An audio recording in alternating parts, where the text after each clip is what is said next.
Bir kuni boylik, mehr, muhabbat, quvonch to'rttalasi o'zaro jam bo'lib o'tirsa, quvonch shod bo'lib, kim odamlarga zarur, kim odamlarga bir umrga kerak debdi.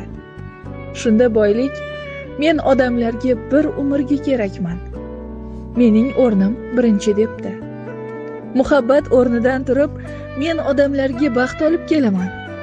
Men odamlarga juda zarurman. Demak, o'rnim birinchida debdi. Shu orada quvonch ham sakrab chiqib, men odamlarni shod etaman. Ularning diliga bir umr zavq beraman. Ular meni bir umr orzu qilishadi.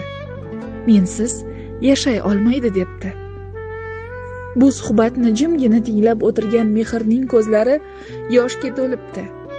U ich-ichidan otilib chiqqan dard va faryodni ko'z yoshlarida namoyon etibdi.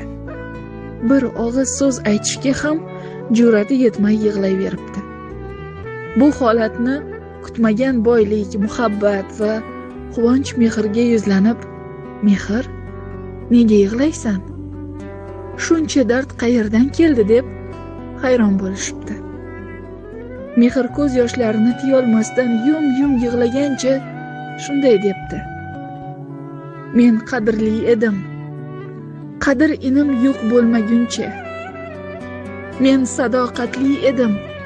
Sadoqat inim yo'qolmaguncha. Men ardoqli edim. Oqibat egizagim yo'qolmaguncha. Odamzod siz uchalangizni deb, ya'ni boy bo'laman, sevib sevilaman, o'ynab quvonaman deb men faqir mehr oqibatni unutib qo'yishmoqda. Men allaqachon bu foniy dunyodan ketardim. Ammo ba'zi bir joylarda meni odamlar hali ham e'zozlashadi. Shuning uchun oz bo'lsa ham men shu samondaman" degan ekan. Sizlar uchun Vaqt qadri kanali. Doimo biz bilan birga bo'ling.